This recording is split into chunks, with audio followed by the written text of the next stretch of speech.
Yes, sir. What's poppin'? The show boy, the boy, Henry Heck, back at it again with another video. And right now, I want to give a brief thought on the situation in regards to some murmurings about the situation at Naughty Dog in the aftermath of Factions 2 cancellation, which, you know, I was highly annoyed by. I was highly annoyed by the comings and goings as far as this game because they took it upon themselves. Well, I don't say they, the leadership took it upon themselves to build this game out to be a super ambitious thing that they had decided to develop parallel against Last of Us 2, you know, and it really got people excited. It got a lot of people looking forward because they remember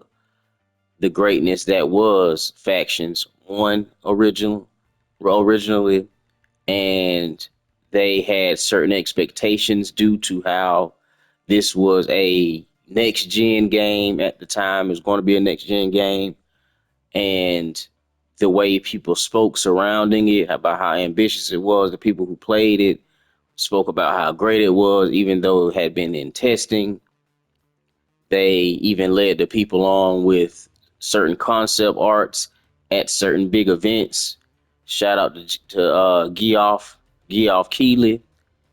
And then for all of that to be for naught because Bungie sat here and told them, and there's constantly misconceptions to how it played out. People say Bungie canceled it, and it's Bungie's fault. It's not. They presented Naughty Dog with certain informations.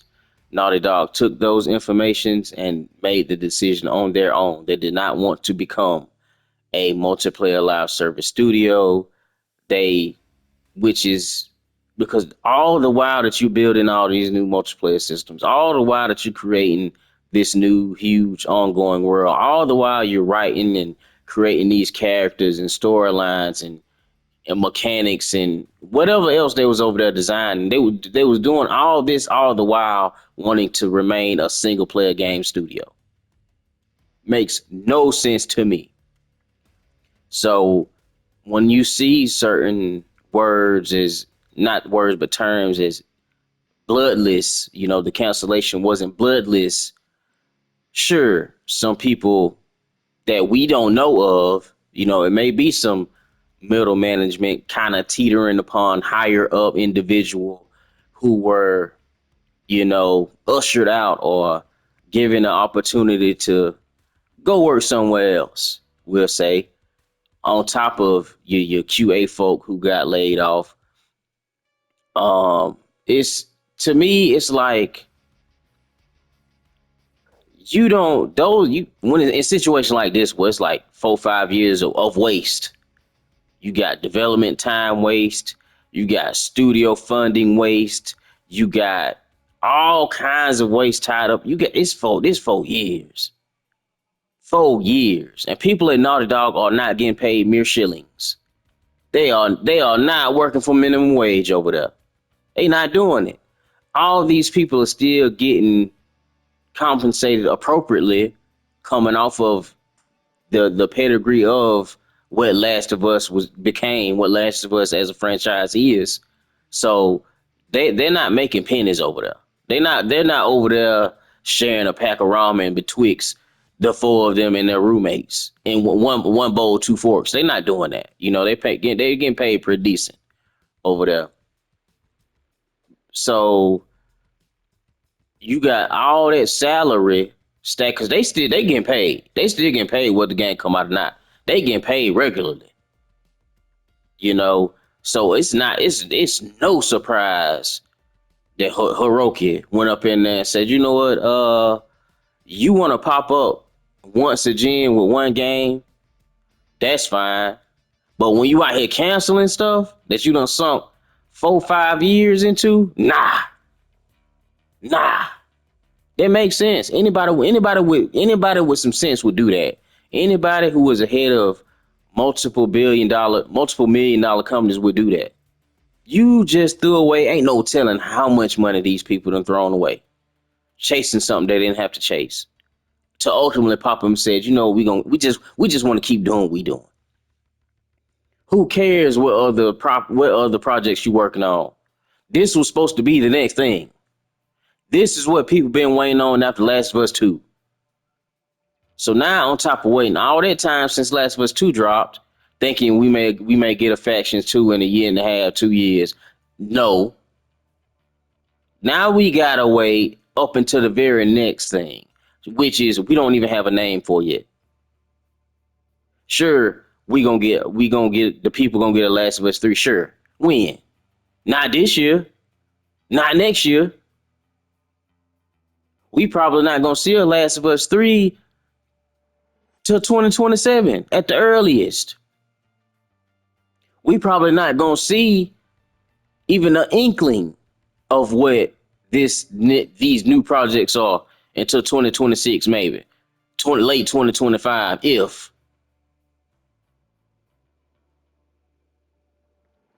I was on the PlayStation, I wouldn't fire nobody. I wouldn't fire nobody.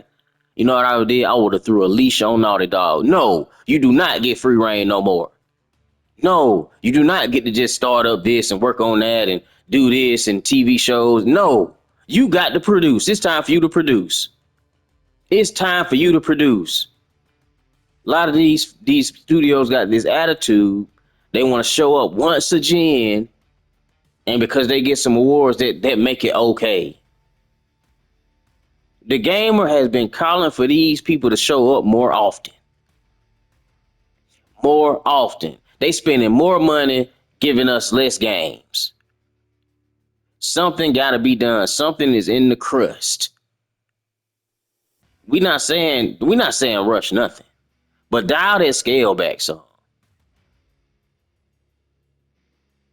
If any middle lane studio can take 8-9 years and produce something of extreme quality, a lot of these people they don't work at the same places. They got the same level of education. They all don't work together at some point. It's not out of reach for developers to create this level of quality so long as they got the time to do it. And of course, I mean, unless you're over there at Microsoft and I don't know what's going on over there. But usually, if you got X amount of time, because a lot of these people, they have the training, they have the know-how, they have the skill set, they can do it.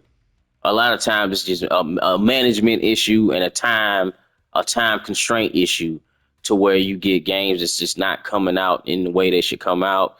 You got the overlords telling you it got to be done in this amount of time when you actually need a year and a half on top of it, 2 years on top of it. But this whole Sony first party want to pop out once again. Nah.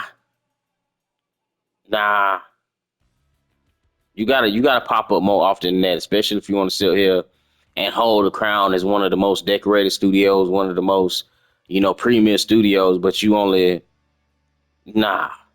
That don't fly. That don't fly with me. I don't care how good your writing is. If the average writer had 7 years to write a story, of course it's gonna be awesome. Of course it's gonna be great. Obviously, why wouldn't it be? These people, man, what you can do in 7 years. But you can, man, you can get your significant other pregnant and raise, and that baby in elementary school by the time this joint come out. That joint is what, fourth grade, third grade. Come on with it, man. But I don't want to drag it out too long. I just want to briefly touch on the situation, and you know I'm glad it's a fire been lit under some of these first part, especially over here on the PlayStation. I'm glad it's a fire being lit underneath them because it's just been too calm. They just chilling. They over there chilling. And like I said, when the game does come out, it is a great game. It is something we as the gamer appreciate. But when you have to wait so long in between a game and what you're supposed to be getting next, it's just thrown away and you get nothing. Now your wait time is doubled. Nah, that's a problem. That's a problem, especially if you wanted the most premium studios. That's a problem. Because at somewhere along the way they should have realized, you know what, this is a little too much. We need to dial this back a little bit. We need to scale this back a little bit. And Bungie come in and say, hey, you're gonna have to be. What they should have done then was step back and say, hey man, so what can we do in order to not have to transform ourselves into this specific type of studio in order to just put this game out? You're not finna sit up here and tell me that they would have had to become a full live service studio to drop the multiplayer, drop a map pack every 3 months, drop a couple weapons every 3 months inside of that pack. Just drop the pack, 15, 10, 15, and call it an evening. You know, okay, you don't want to sit up here and support with new story content, new whole areas to explore, whatever. Because we still don't even know what kind of multiplayer game this was at this point. We got zero details on this kind of stuff to warrant them saying, "Hey, we gotta become a full live service studio." You know, so maybe when we get more details and we're more able to illustrate what exactly it was they were over here building. Maybe some folk would be more. I mean, you got a lot of people who are, yeah, I'm glad they did this. I'm glad they did this. I didn't want them to come there anyway. And in that same breath, they still complaining about they ain't got nothing new from the studio. You know, it's a lot of make it make sense going on because a lot of people just not consistent. They're just not consistent whatsoever as far as, where they stand when it comes to certain things. But I'm not gonna drag this out too much longer. That's all I got for you right now. I'm about to play a little ground war, and I will catch y'all in the next one.